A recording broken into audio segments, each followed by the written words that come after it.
Hey everybody, got your exercise of the week again ready for you. This week we're going to be taking a look at some bodyweight rows. A lot of people refer to these as things such as reverse push-ups, a lot of different things, but I just call them bodyweight rows simply because that's the focus here. We're training our upper back, biceps, shoulders using our body weight. There's a lot of different ways you can do this with different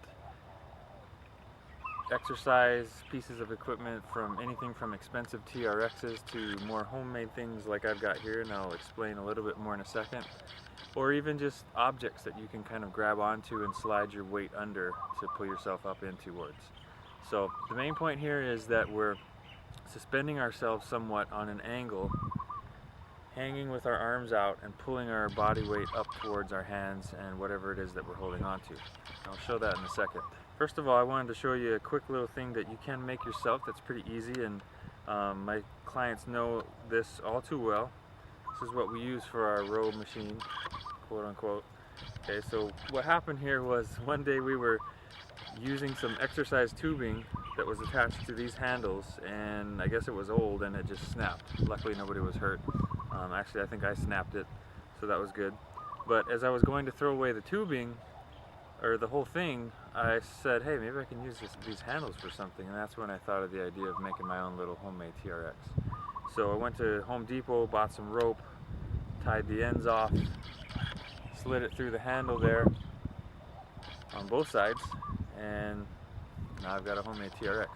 So as you'll see here in a second, what I do is string this up to a tree or some kind of solid anchor point and do the exercise based off of that. So we'll go into that right now. Alright, first things first, if you're using some kind of rope attached to something to do this exercise, you want to make sure it's nice and securely attached. It's not going to slide or break, and your rope is plenty strong. A couple things here on form that I want to point out. One thing that a lot of people will do is, before I get to that, foot positioning. Sliding your feet backwards and being more upright makes the exercise a little easier. Coming forward with your feet and leaning more makes it a little more challenging. Now, one thing a lot of people will do is, like you saw me just do right there, is I'll dip my hips backwards and down.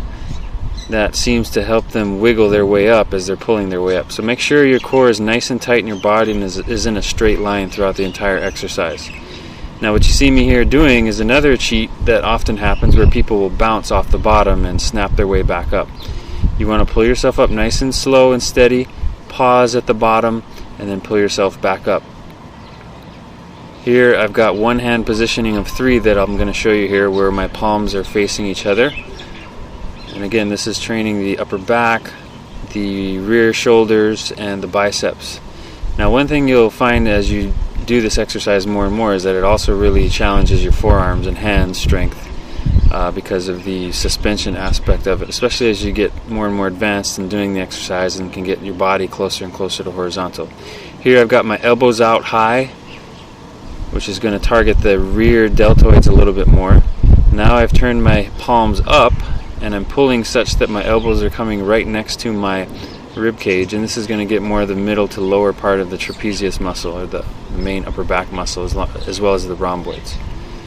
Okay, so here I remember my hands and my grip started getting a little bit tired, so I adjusted my foot positioning to make it slightly easier, and I'm pulling myself up. Now, one thing I did forget to mention earlier is that you don't need something with handles. I've used just a plain sturdy rope in the past. That's going to challenge your grip even more, which is a good thing.